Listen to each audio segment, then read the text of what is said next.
जरा सोचिए, रात के 2 बज रहे हैं, चारों तरफ घना अंधेरा हो, तेज बारिश हो रही हो और आप ऐसे रेलवे स्टेशन के सिग्नल पर अकेले बैठे हो जहां दूर दूर तक इंसान का नामो निशान है। तभी आपके सामने रेलवे ट्रैक के दूसरी तरफ से लाल साड़ी पहने हुए एक औरत आपको दिखाई दी। आप उसे देखकर सोचे, इतनी रात में यहाँ औरत कैसे आ सकती है। फिर अचानक बिजली चमकी और वो औरत आपकी तरफ मुंह करके खड़ी दिखाई दी। आप घबरा कर खिड़की बंद कर दी, लेकिन अगले ही पल आपको एहसास हो कि खिड़की के इस तरफ कोई आपको देख रहा है।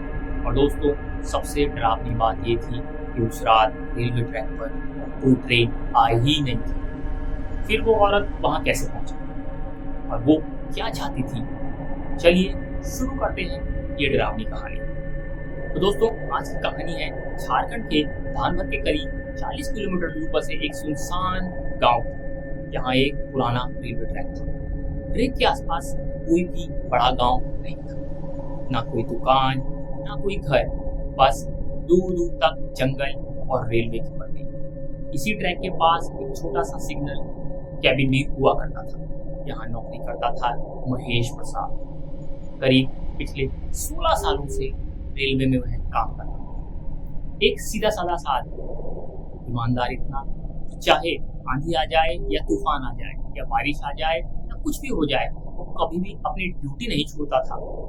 चाहे दिन हो चाहे रात हो, हमेशा सिर्फ उसकी पहली प्राथमिकता उसकी ड्यूटी हुआ करती थी। इसी वजह से उस जगह पर उसकी कभी भी ट्रांसफर नहीं हुआ था।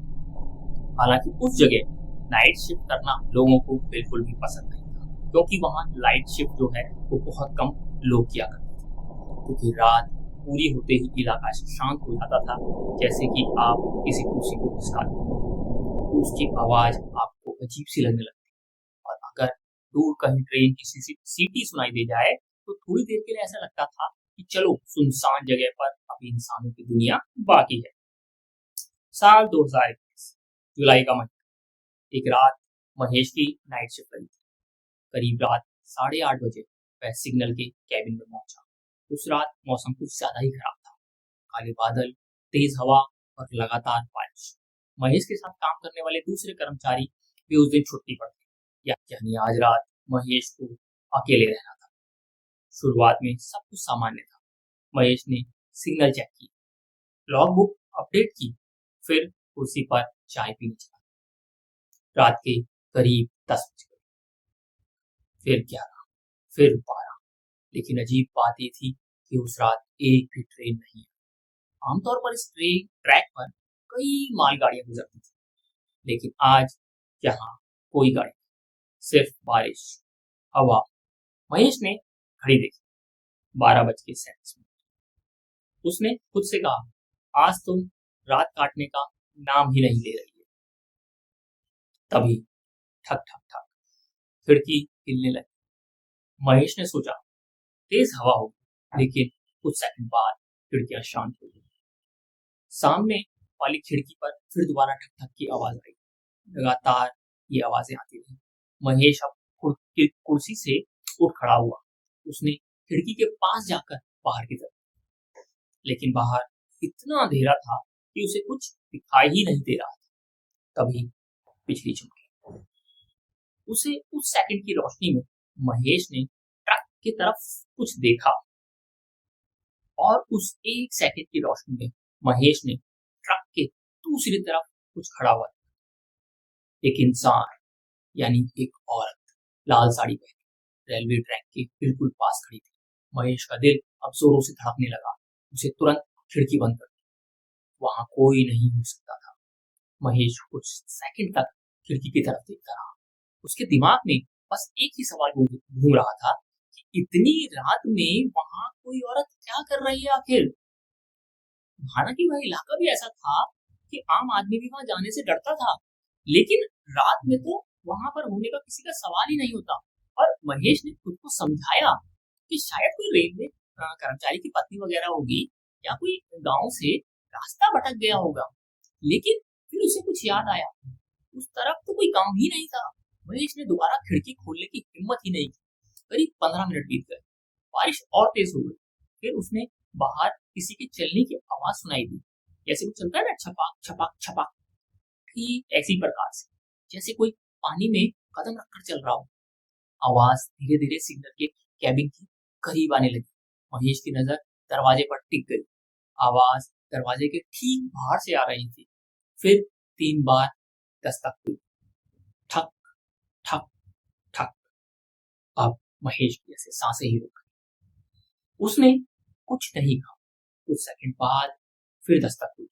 इस बार आवाज के साथ एक महिला की बहुत धीमी सी आवाज आई, दरवाजा खोलो। महेश की रीढ़ में ठंडक दौड़ गई। उसने जवाब नहीं दिया।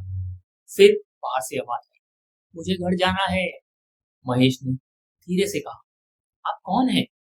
बाहर से कोई जवाब नहीं आया, बस हंसी की बहुत हल्की सी आवाज। और फिर एकदम सन्नाटा छा गया।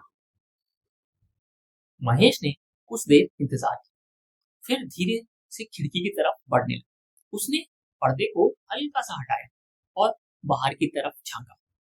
वहां लाल साड़ी वाली औरत एक खड़ी थी, लेकिन इस बार वो ट्रैक के दूसरी तरफ नहीं थी।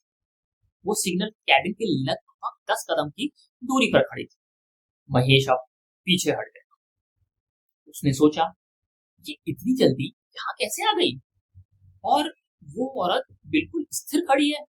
उसके ऊपर बारिश भी मतलब गिर रही है, लेकिन अजीब बात है कि उसके जो कपड़े हैं ना, वो गीले नहीं हो रहे हैं। महेश ने ध्यान से उसका चेहरा देखने की कोशिश की।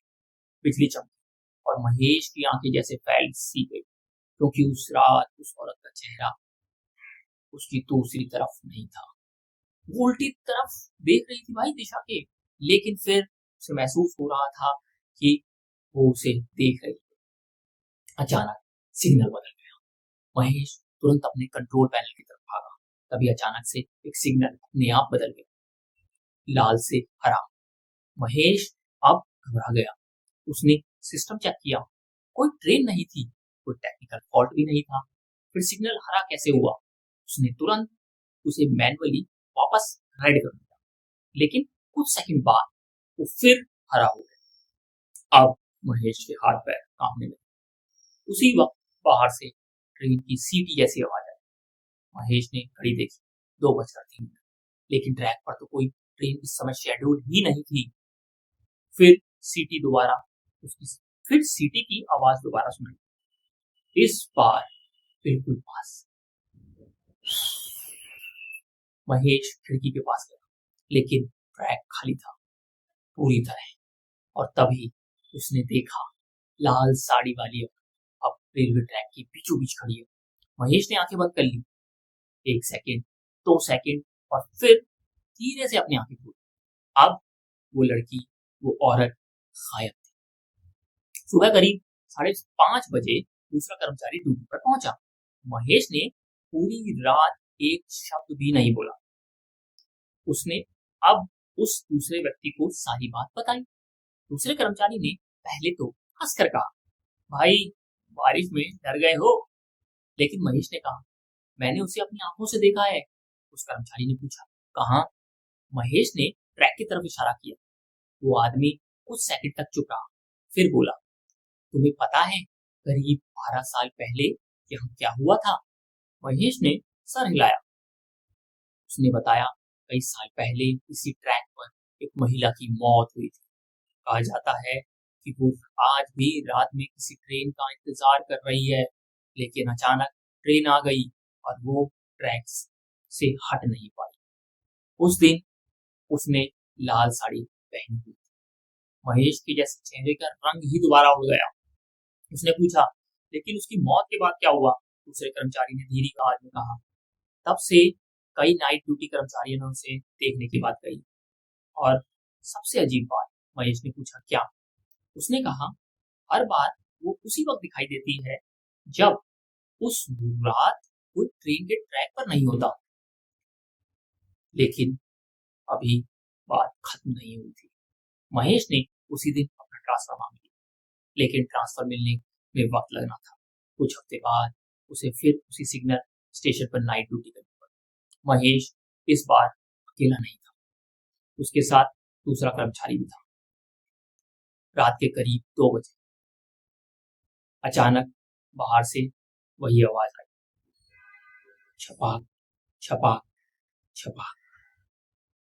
दोनों ने एक दूसरे की तरफ देखा, फिर ठक ठक ठक। दरवाजे पर 3 दस्तक हुई। दोनों कुछ नहीं बोले। अचानक बाहर से महिला की आवाज आई, मुझे घर जाना है। महेश की सांस अटक गई। दूसरा कर्मचारी बोला, दरवाजा मत खोलना। तभी खिड़की पर किसी ने उंगली से टप टप टप करना शुरू कर दिया। दोनों ने खिड़की की तरफ देखा और शीशे के उस पार लाल साड़ी में एक औरत दिखाई। लेकिन इस बार औरत का चेहरा शीशे से बिल्कुल चिपका हुआ था। महेश ने डर के मारे कदम पीछे बढ़ा लिए और तभी उसी औरत ने धीरे से अपना सर टेढ़ा किया, फिर मुस्कुराई और अपनी उंगली से शीशे पर सिर्फ 2 शब्द लिखे, घर चलो। उस रात दोनों कर्मचारियों ने सुबह होने तक अपनी आंखें बंद करी और खुली नहीं। तो दोस्तों, आज भी उस पुराने रेलवे ट्रैक पर नाइट ड्यूटी करने वाले कर्मचारियों का कहना है कि बारिश की रात में कभी कभी ट्रैक के पास लाल साड़ी पहने एक औरत दिखाई देती है। लेकिन सबसे बड़ा सवाल यह है कि वो औरत वहां क्यों आती? क्या वो आज भी उस ट्रेन का इंतजार कर रही है जिसने जिंदगी उसकी खत्म कर दी, या वो हर उस इंसान को साथ लेकर जाना चाहती है जो उस रात उसे देख रहा है? इसका जवाब शायद किसी के पास नहीं। लेकिन महेश के साथ जो घटना हुई उसके बाद वहां के कर्मचारियों ने एक नियम बना लिया, रात के 2 बजे अगर रेलवे ट्रैक के पास कोई लाल साड़ी की पहने औरत दिखाई दे तो उसे आवाज मत देना, उसकी तरफ दूर मत जाना, उसकी तरफ से आप बिल्कुल अनजान बन जाओ और उसकी तरफ दोबारा कभी मत देखना, क्योंकि वहां काम करने वाले लोगों का कहना है पहली बार वो आपको दूर से दिखाई देती है, दूसरी बार वो आपको पास होती है और तीसरी बार शायद आप उसे देखने के लिए जिंदा ही नहीं बचते। तो दोस्तों, अगर आपको ये कहानी पसंद आई हो तो वीडियो को लाइक करना, हमारे चैनल को भी सब्सक्राइब करना और डरावनी कहानियों के साथ हमारे साथ जुड़े रहिए। 8 नाम